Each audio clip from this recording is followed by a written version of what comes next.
अस्सलाम वालेकुम। मेरा नाम डॉक्टर अब्दुल्ला शमशाद अंसारी है और मैं पिछले 6 साल से गुजरांवाला में मेडिकल स्पेशलिस्ट के तौर पर जो है ना अपनी खिदमात सर अंजाम दे रहा हूँ। आज की वीडियो का मकसद शुगर से मुतल्लिक मरीज़ों के लिए आगाही है।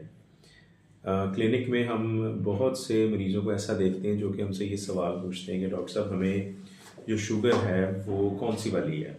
हड्डियों की शुगर है, खून की शुगर है, पेशाब की शुगर है। अब अगर हम तालीमी एतबार से बात करें या अपनी बुक्स के किताबों के हिसाब से बात करें तो उसमें शुगर की क्लासिफिकेशन या शुगर की जो डिवीज़न है वो बड़ी मुख्तलिफ है। लेकिन आप लोगों के लिए एक आम बंदे के समझने के लिए हम मरीज़ को ये बताते हैं कि शुगर जो है वो बुनियादी तौर पे 3 किस्म की है। नंबर 1, एक वो शुगर है जिसमें हम सिर्फ मरीज़ को इंसुलिन लगाते हैं, जैसे आमतौर पे बच्चों में शुगर हो आजकल पाकिस्तान में बहुत कॉमन हो गई है। फिर दूसरी कंडीशन ऐसी होती है जो कि अक्सर मरीज़ जो है वो टैबलेट्स पे कंट्रोल हो जाते हैं, उसको हम अपनी ज़बान में टाइप 2 डायबिटीज़ कहते हैं। फिर एक कंडीशन ऐसी भी आती है जिसमें आपको टैबलेट्स और इंसुलिन जो है वो दोनों देनी पड़ती हैं और फिर कहीं जाके मरीज़ की शुगर कंट्रोल होती है।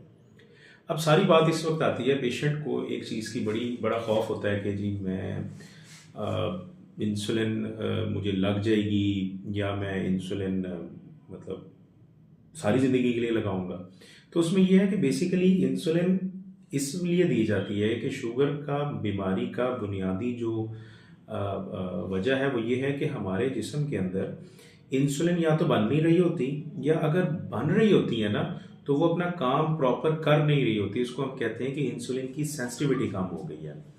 इसीलिए पेशेंट को हम लोग कुछ अद्वियात ऐसी देते हैं जिससे इंसुलिन की सेंसिटिविटी बेहतर होती है और बाज़-औक़ात मरीज़ के अंदर बनने वाली कुदरती इंसुलिन इतनी काफ़ी हो जाती है कि पेशेंट की शुगर कंट्रोल हो जाती है। अब सवाल ये पैदा होता है, मरीज़ अक्सर ये कहते हैं कि डॉक्टर साहब ये तो हमें शुगर हो गई, अब तो हमें सारी ज़िंदगी दवाई जो है वो खानी पड़ेगी, अगर हम दवाई नहीं खाएंगे तो क्या होगा?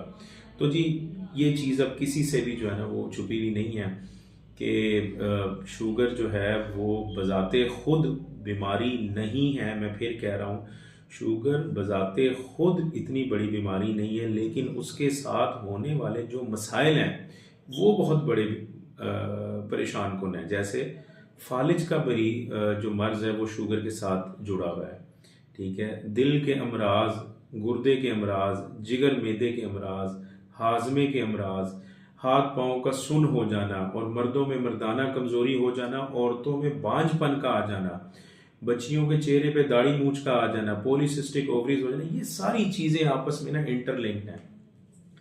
सबसे पहली जो इम्पोर्टेंट चीज़ आती है वो ये है कि आप अपने जो करीबी डॉक्टर है उससे ज़रूर मशवरा करें कि डॉक्टर साहब हमें शुगर जो है वो हो गई है, अब हम क्या करें। उसमें सबसे इम्पॉर्टेंट जो चीज़ हम पेशेंट को दवाइयों से पहले बताते हैं वो है लाइफस्टाइल मॉडिफिकेशन। पाकिस्तान में इस वक्त शुगर के मरीज़ों की तादाद बहुत परेशान कुन हद तक बढ़ चुकी हुई है। प्लीज़ अपने डाइट को अच्छा रखें, अच्छी ग़िज़ा खाएं, वर्जिश को अपना मामूल बनाएं, डॉक्टर की हिदायत और उसकी दी गई जो मशवरे हैं उस पर अमल ज़रूर करें। दवाइयों से घबराएं ना। सिर्फ एक सवाल एंड पे मैं आप लोगों की खिदमत में पेश करता हूँ कि मरीज़ कहते हैं कि जनाब डॉक्टर साहब ये जो दवाइयाँ हैं शुगर की इससे गुर्दे फेल हो जाते हैं, हमने तो ये सुना है। मुझे सिर्फ एक सवाल का जवाब बता दें। हम मानते हैं कि हर दवाई के साइड इफ़ेक्ट्स होते हैं, सिर्फ एक सवाल का जवाब मुझे दें कि हमें ये तो पता है कि शुगर गुर्दे फेल करती है, हमें ये तो पता है कि शुगर से फालिज होता है, हमें ये भी पता है कि शुगर से दिल के अमराज होते हैं। तो एक ऐसी दवाई जो कि शुगर को कंट्रोल कर रही है, ठीक कर रही है, तो वो गुर्दे कैसे ख़राब कर सकती है? ये सवाल मैं आपके लिए छोड़े जा रहा हूँ। हाँ, मैं फिर कहता हूँ, हर चीज़ के साइड इफ़ेक्ट्स ज़रूर हैं, लेकिन साइड इफ़ेक्ट्स और रिएक्शन इन दोनों में फ़र्क है। हम अगली वीडियो में आपसे इस चीज़ के बारे में दोबारा बात करेंगे कि साइड इफ़ेक्ट क्या होता है और एलर्जिक रिएक्शन क्या होता है। तब तक मुझे अब्दुल्ला शमशाद अंसारी को इजाज़त दें और मैं आपको एक चीज़ और जाने से पहले बताता चलूँ, पहले मैं गुजरांवाला में अपनी खिदमात सर अंजाम दे रहा था। आजकल मैं रज़ा मेडिकल कम्प्लेक्स में भी जो है 2:30 से 5 बजे तक बैठ रहा हूँ। तो वो मरीज़ जो शुगर के हैं या पेचीदा अमराज के, वो मुझसे मशवरे के लिए 2:30 से 5 बजे के दौरान आ सकते हैं। स्क्रीन के ऊपर हम कोशिश करेंगे कि अपने नंबर्स जो हैं वो चला दें, अपॉइंटमेंट नंबर जिस पे आप नंबर अपना लेकर आ सकते हैं। तब तक के लिए इजाज़त दीजिए। अस्सलाम वालेकुम, अल्लाह हाफ़िज़।